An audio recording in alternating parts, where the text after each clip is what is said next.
The box was already open. The lid leaned against the wall.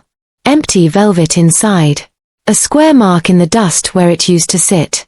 No one else seemed bothered. My mother just shrugged. "That old thing," she said. "Your sister liked it more." That's when I realized something was very wrong. I'm 46 years old. Old enough to know when something small isn't actually small. The box had been in the same place for 20 years. Top shelf of my mother's hall closet. Inside it was my grandmother's necklace, a heavy gold chain with a small emerald pendant. Not expensive by today's standards. But it had history.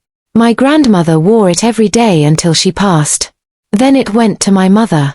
And my mother always told me it would eventually come to me. Not because I asked. But because I was the one who took care of things. Bills. Repairs. Doctor visits. Taxes. Paperwork. My sister, Amanda, never handled those things. Amanda handled admiration.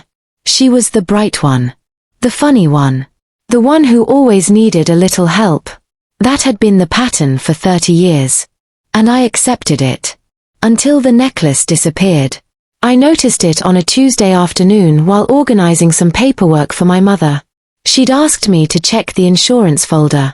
The closet was open, so I glanced at the shelf out of habit. The velvet box was there. But it was open. And empty. I asked about it casually at dinner. My mother didn't hesitate. "Oh, that," she said. "Amanda took it." She scooped potatoes onto her plate like it was nothing. I waited. Usually people explain things when they realize they've said something strange. But she didn't. "So she borrowed it?" I asked.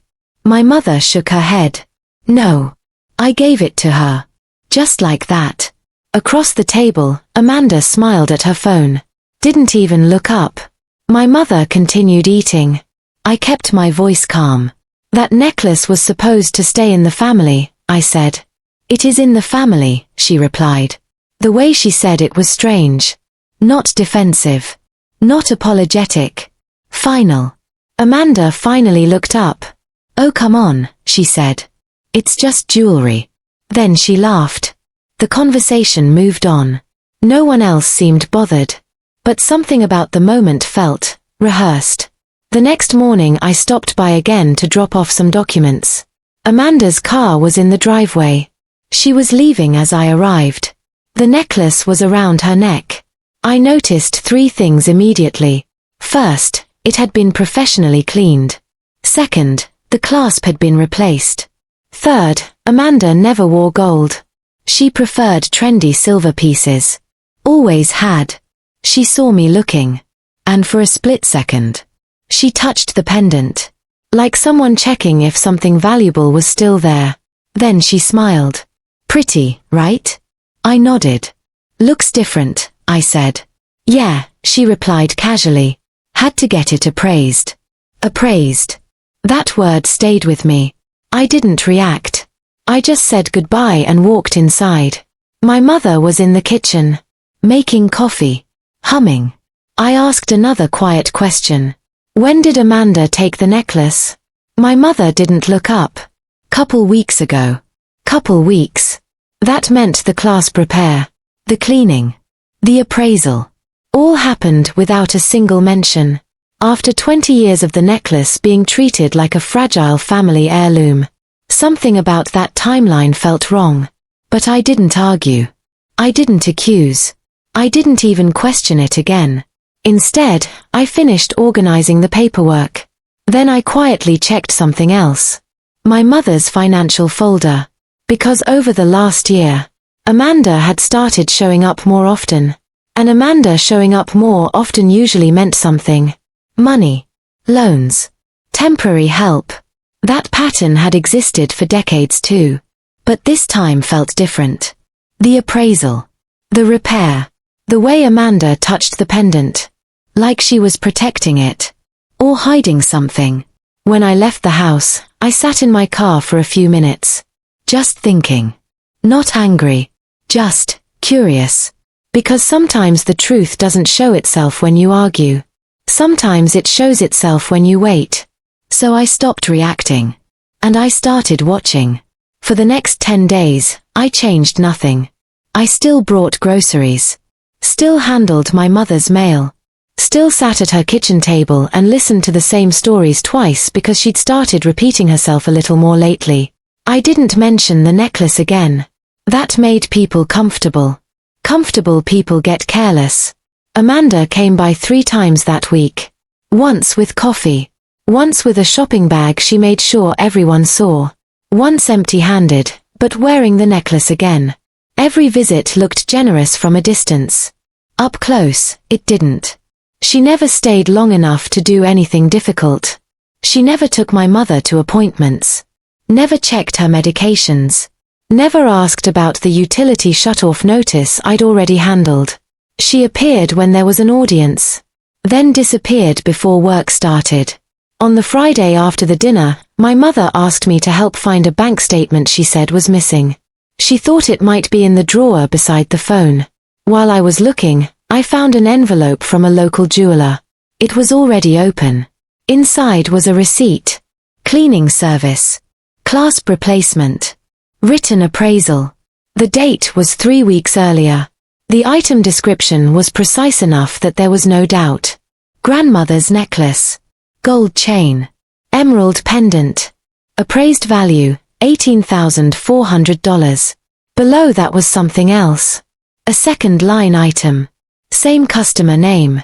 Consultation for sale on consignment. I read it twice. Then I put the paper back exactly where I found it. No speech. No confrontation.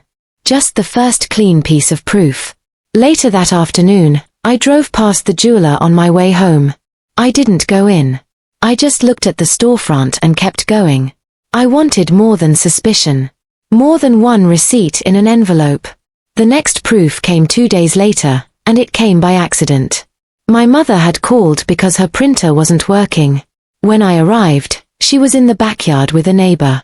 Amanda was upstairs, talking loudly on speakerphone in the guest room. I only realized that because the room window was open, and I could hear her voice from the hallway. I wasn't trying to listen. Then I heard my name. So I stopped. Amanda laughed first. Then she said, "He thinks that necklace still means something sentimental." That's the only reason I told Mom not to mention the appraisal. A man's voice answered. I didn't recognize it. He asked, "So when do you sell it?" Amanda said, "As soon as she signs the refinance papers. I need the bridge money now, not 6 months from now." Then a pause. Then the sentence that changed everything. "If he finds out how much I've already taken from her account, he'll freeze everything." I stood perfectly still. No movement. No sound. The man asked if my mother understood what she was signing. Amanda answered in the same relaxed tone people use when discussing dinner plans. She signs whatever I put in front of her if I tell her it's for the house. That was the moment the necklace stopped being the real issue. It was never about the heirloom.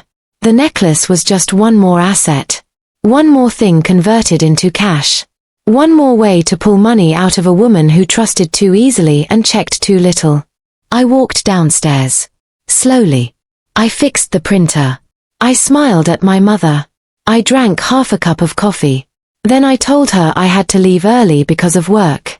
That night, I went through every document copy I already had from helping her over the years. Insurance papers. Property tax statements. Old account summaries. Her power bill logins. The binder where I kept dates and notes because no one else ever did. By midnight, I had a pattern. Small transfers. Then larger ones. Then a home equity inquiry I knew my mother would never have initiated on her own. By 1 in the morning, I understood the whole shape of it. The necklace wasn't a gift. It was leverage. And Amanda wasn't acting alone. Confronting them would have ruined everything. Once you understand the pattern, the next step is simple. You stop guessing. And you start documenting. I didn't confront Amanda. I didn't warn my mother. Not yet. Instead, I spent the next week doing something I'd learned from years of managing paperwork and contracts for work. I built a file. Every bank statement my mother had asked me to organize over the years had already been scanned into my computer. I had done that mostly for convenience. Now it mattered. I started comparing them. Line by line. At first the transfers were small. 200 here. 400 there. Labeled as home maintenance reimbursement. Amanda had always been good at language like that. Then the numbers grew. 2,000. 5,000. Then a withdrawal just under 10,000. Always spaced out. Always just far enough apart to look normal. But the timing told the real story. Almost every transfer happened within 24 hours of Amanda visiting the house. The pattern stretched back 14 months. Total amount, just over $73,000. I copied everything. 3 external drives. 1 encrypted folder. 1 printed binder. Evidence disappears sometimes. Redundancy doesn't. The second thing I did was confirm the refinance. The bank listed on the inquiry was local. The same branch my mother had used for 30 years. That made things easier. I didn't accuse anyone when I walked in. I asked a simple question. My mother mentioned someone talked to her about a home equity refinance. I help her with paperwork sometimes. I just wanted to confirm what stage that's in. The woman at the desk looked at the computer for a moment. Then she frowned. Is your mother aware the application is already pending approval? That was the confirmation. The paperwork had been submitted. And the signature on the digital form matched my mother's name. But I knew my mother. She couldn't upload documents. She didn't even own a scanner. The bank employee must have seen something in my face, because her tone shifted slightly. Is everything okay? I answered carefully. I'm not sure yet. That afternoon I made the most important call. A lawyer. Not a dramatic one. Not a courtroom specialist. An elder law attorney. Someone who deals with exactly this kind of situation. Financial exploitation inside families. I explained the timeline. The transfers. The refinance application. The necklace appraisal and consignment consultation. He didn't interrupt much. Just asked for copies. By evening he called back. His voice was calm. Your sister believes your mother's trust equals permission, he said. But legally that's not how it works. Then he explained the next steps. Freeze the refinance process. Alert the bank's fraud department. Document the unauthorized transfers. And most importantly, involve adult protective services before confrontation. Not after. Before. Because once accusations start, people rewrite their stories. But evidence keeps its shape. 2 days later, the paperwork was ready. Bank investigators had the statements. The lawyer had the binder. APS scheduled a visit. And the jeweler had quietly confirmed something else when my attorney called. Amanda had already asked how quickly the necklace could be sold. She expected the money within 30 days. That detail mattered. Because Amanda still believed she had time. She still walked into my mother's house like nothing had changed. Still smiled. Still wore the necklace. Still treated me like the quiet older brother who handled boring paperwork. Which meant she had no idea 3 separate institutions were already reviewing the same file. Bank fraud. Adult protective services. And a lawyer preparing asset recovery. The meeting was scheduled for Tuesday morning. At my mother's kitchen table. Amanda had already said she'd stop by that day. She thought we were signing refinance papers. They thought it was just another day. It wasn't. Tuesday morning looked ordinary. That was important. My mother was making coffee when I arrived. The kitchen window was open a little, letting in the cool air from outside. The house smelled like toast and the cinnamon oatmeal she liked. Nothing felt tense. I didn't want it to. I sat down at the table and opened the same folder I always brought. Bills. Property tax notice. A few insurance forms. Routine things. My mother glanced at them and smiled. She trusted paperwork the way some people trust doctors. If it came in an envelope, she believed it probably mattered. Around 10, Amanda's car pulled into the driveway. Right on schedule. She walked in carrying a cheerful tone and a small bakery box. "Morning," she said, setting the pastries on the counter like a peace offering that had never been requested. She was wearing the necklace again. The emerald caught the light when she leaned forward to hug Mom. "Ready to finish those papers today?" she asked casually. I looked up. "Almost," I said. Amanda pulled out a chair and sat down across from us. She didn't notice the second folder on the table. The one my lawyer had dropped off earlier that morning. She didn't notice the car parked down the street either. The meeting started quietly. I asked my mother a few simple questions about the house. Repairs. The roof inspection we'd scheduled last fall. Normal things. Amanda watched patiently. Then she slid a manila envelope toward my mother. "Just sign these and we'll be done," she said. My mother picked up her glasses. She opened the envelope. Before she could start reading, there was a soft knock on the front door. Amanda frowned. "I thought we were doing this now." "I'll get it," I said. When I opened the door, 2 people were standing there. A woman from Adult Protective Services and a man from the bank's fraud investigation department. They introduced themselves politely. No uniforms. No raised voices.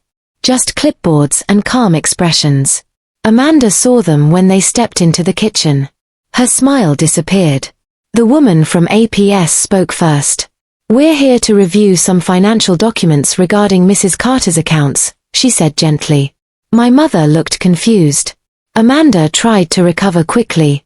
"There must be some mistake," she said. "We're just finishing a refinance." The bank investigator opened his folder. "That's actually why we're here," he replied. He laid 3 papers on the table. Bank transfer summaries. Withdrawal dates. Account access logs. Each page showed the same pattern I'd seen. Amanda didn't touch them. The room stayed quiet for a long moment. Then the APS worker turned to my mother and spoke slowly. "Mrs. Carter, did you authorize these transfers to Amanda's account?" My mother leaned closer to the pages. Her eyebrows slowly pulled together. "I don't remember these," she said. The investigator nodded. "That's what we're trying to clarify." Amanda finally spoke again.